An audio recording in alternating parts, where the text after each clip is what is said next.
I will begin with Iris. So Iris, you were the captain table at the quantum roundtable. When I came to see how the discussion was doing, I heard that you were suggesting, maybe not you, but your other people on the roundtable, suggesting to really invest more in quantum. And so in order to find funds, you suggested to cut the money of the Fraunhofer Research Institute in Germany. So I'm really curious to hear what your suggestions are. Yeah, so this was not a suggestion in the end, but it was like a point of discussion. But I guess we agreed that we don't need to do that because there is enough money and we just have to use it right instead of cutting it from Fraunhofer. One very important point we had in our discussion was turning about like mindset, education, and expectation management.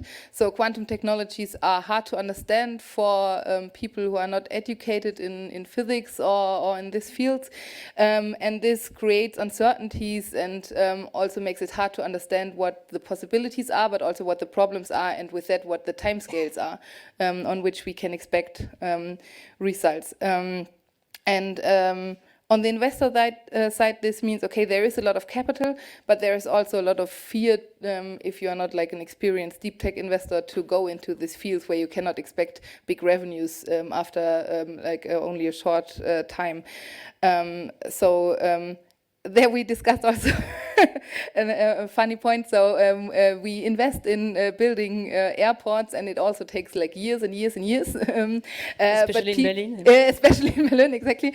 But we are afraid of investing into this kind of unknown technologies that we don't understand, but that run on the same time scale as building an airport in Berlin, maybe. Yeah. So there's, I think, an important point in educating the respective stakeholders. Also, on the side of governments, expectation management is very important.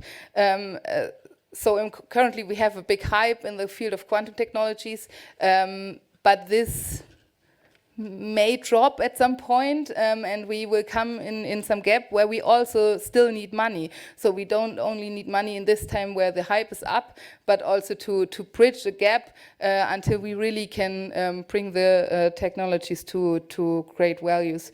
And also in universities, some of the spin-offs in the quantum field and also in other deep tech fields experience still in some universities that it's hard to really get your spin-off running because you are in a lot of hard IP negotiations because universities are afraid to lose money, but instead IP is just lying around in their shelves and getting dusty, and just nothing is happening from it. So there I think mindset and education is very important.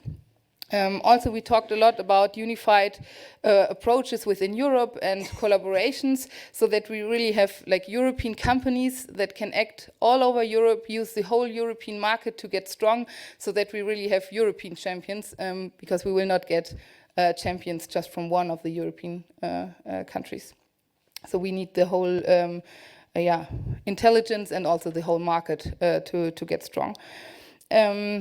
A very important point was also that there are not so many exit opportunities to European companies for quantum startups, which will lead to like a drop of venture capital at some point. So this was a big point in our discussion.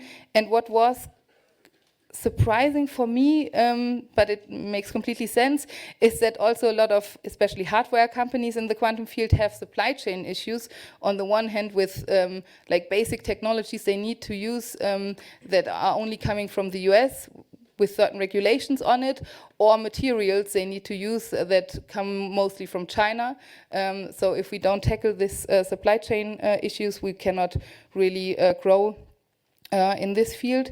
And also, I think an important point on the field of talents is that on many levels we discuss we need talents in the quantum space that are really educated in quantum technologies. Yeah, we need more PhDs in physics or something like that.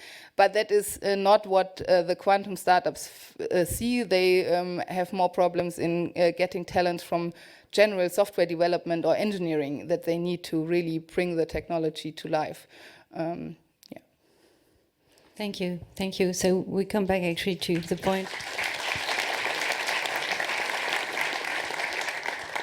It's very interesting. We need a common communication about our common values, etc.